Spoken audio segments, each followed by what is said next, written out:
It's really incredible to see how much the business world is changing. Yeah. It's like everything's shifting and evolving so quickly, and it's really exciting to see women right at the forefront of it all. Just this incredible surge of new ideas and just real leadership. Yeah. And I think that's what's so exciting about this deep dive. We really wanted to get into the trends that are shaping the future of, female entrepreneurship. And we're going to be pulling a lot from the unseen future, trends shaping the next wave of female entrepreneurship, which is such a great resource. Yeah, for sure. It really is. And I think for anyone listening, whether you're running a business, thinking about starting one, or just, fascinated by like what the future of business looks like, this is going to be super relevant to you. Absolutely. It's really for anyone who wants to understand, what the key forces are that are going to be shaping how we work and live in the years to come. Okay. So one of the biggest shifts that we're seeing is this, I don't know, this rise of digital nomadism. Like it's not just an Instagram aesthetic anymore. It's a whole new way of doing business. Yeah, it's gone way beyond just, pretty pictures on beaches. I think it's Yeah. become much more sophisticated, right? Like it's a real business model now. So when we talk about digital nomadism, we're essentially talking about using technology to run your business from, well, anywhere, really. Yeah. And what's so powerful about that is that it's breaking down all these traditional geographical barriers. You're no longer limited by where you physically are. And the report highlights, Esther Jacobs, who's running her business from over 100 countries. I mean, talk about breaking down geographical boundaries. That's incredible. Yeah, it's just mind-blowing, isn't it? And Yeah. I think what her story really shows us is how the way we think about work is changing. Not just in terms of, what we do, but where we do it. It's this whole idea of location independence, which is super exciting. Yeah, and it opens up so many possibilities, right? Like you could, live in a totally different country and still run a thriving business. Or maybe you just want more flexibility in your day-to-day life, and this gives you that freedom. Exactly. It's about having choices. And that's something that's becoming increasingly important to people. Okay, so moving on. Another trend that's just impossible to ignore is the growing focus on sustainability. It's gone from being a nice to have to a must have for businesses. Yeah, totally. It's no longer something you can just kind of pay lip service to. Sustainability has become a core business need. Consumers are demanding it. They want to see businesses operating in an ethical and eco-friendly way. And the report gives this great example of Shopika Jain and her company RAS Luxury Oils.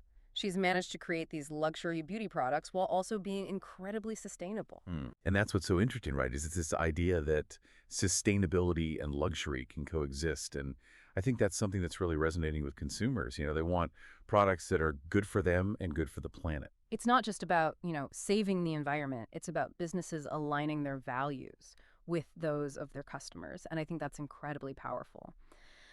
Now, let's move on to something that I found really, really interesting. This rise of femtech. For our listeners who might not be familiar, could you just explain briefly what exactly femtech is? Sure. So femtech is basically any technology that's specifically designed to address women's health and wellness. So this could be anything from, period tracking apps to fertility trackers to medical devices that address, conditions like endometriosis or menopause. It's this whole area that's honestly been really overlooked for a long time. But now we're seeing all this amazing innovation and investment coming in, which is really exciting. Yeah, absolutely. And the report actually highlights Ida Tin, who co-founded Clue, the period tracking app. And, her work has really made such a huge difference in how women understand and manage their reproductive health. Yeah. I mean, Clue is a great example of how technology can really empower women.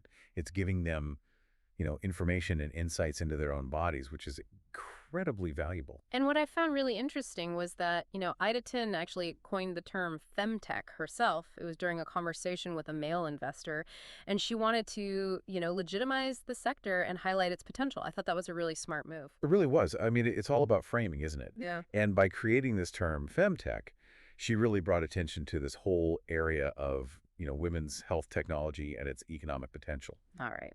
Moving on. Another theme that really stood out in the report was this emphasis on diversity and inclusion. And it's not just about, doing the right thing. It actually makes good business sense. Yeah, completely. For a long time, diversity and inclusion were seen as like a box to tick. But now it's really clear that companies that embrace diversity are more innovative, more adaptable, and ultimately more successful. And the report mentions Bozoma St. John, the CMO at Netflix, as a great example of a leader who's really pushing for change and proving that diversity is good for business. She's an incredible leader, right? Yeah. And she's really showing that when you create an inclusive environment where everyone feels valued and respected, it just makes everything better. The creativity flows, the ideas are better, and the results speak for themselves. Yeah, and I think that's a really important takeaway for anyone listening. If you want to build a successful business or team, you need to make sure that you're creating an environment where everyone feels like they can contribute their best work. Absolutely. It's about leveraging the power of diverse perspectives, because ultimately that's what drives innovation and growth. Okay, we've covered a lot. We've talked about digital nomadism, sustainability, femtech, diversity, and inclusion. And the last big trend that the report delves into is this whole idea of AI and automation. And I know that can be a little bit intimidating for some people, but the report actually frames it as a tool for empowerment, which I thought was really interesting. It is, isn't it? Because while there are certainly valid concerns about how AI and automation might impact, traditional jobs, there are also a lot of opportunities here, Mm. especially for women entrepreneurs. These technologies can help them streamline their operations, scale their businesses, and ultimately achieve more than they ever could before. And the report highlights Reshma Saujani, the founder of Girls Who Code, as a really inspiring example.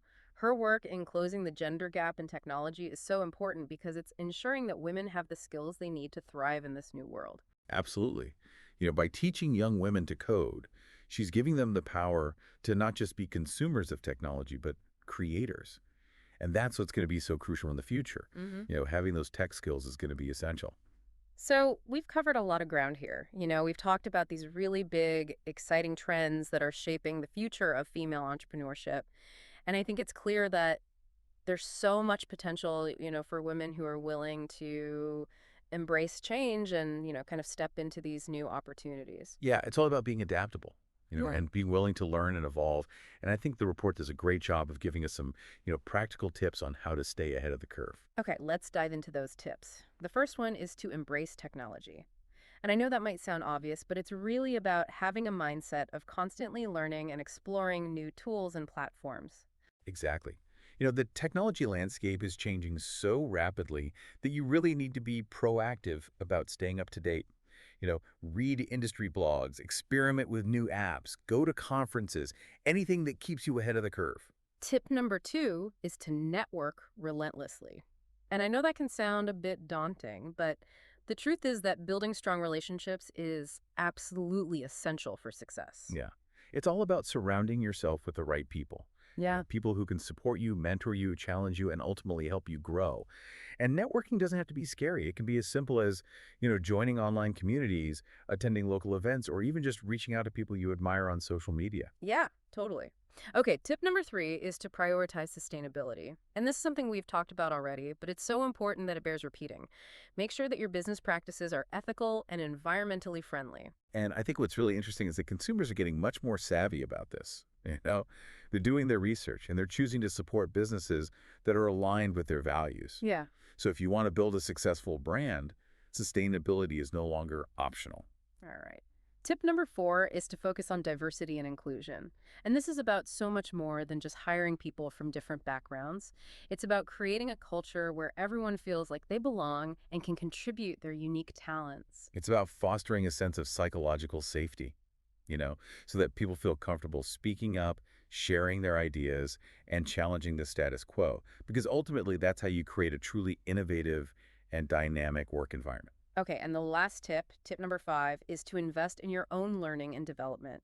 And this means constantly seeking out new knowledge, skills, and experiences, whether that's through online courses, books, conferences, or mentorship. It's all about being a lifelong learner, because the world is changing so fast that the only way to stay ahead is to be constantly evolving and growing. Now, the report also gives some outside the box tips for success. The first one is to explore alternative funding avenues. And this is becoming increasingly important, especially for women entrepreneurs who often face more challenges when it comes to securing traditional funding. Yeah, traditional funding models aren't always the best fit for everyone. So it's great that there are so many new options emerging. Things like crowdfunding, angel investing, revenue-based financing. These could be really great ways to get the capital you need to launch or grow your business. And the final tip is to leverage social media in creative ways. And this goes way beyond just posting pretty pictures. It's about using these platforms to build relationships, gather feedback, and create a community around your brand. Yeah. Social media is such a powerful tool for connecting with people and building relationships.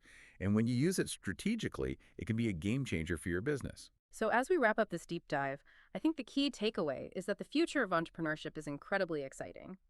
But it's also going to be shaped by those who are proactive, adaptable, and willing to embrace new ideas and technologies. Absolutely. And I think the trends we've discussed today really highlight the incredible potential that exists, especially for women who are ready to step into leadership roles and make their mark on the world. So, as a final thought for our listeners, think about how these trends, even just one of them, could impact your own life and career. Whether it's the freedom of digital nomadism, the importance of sustainability, the potential of femtech, the power of diversity and inclusion, or the transformative power of AI, how can you leverage these trends to create the future you want?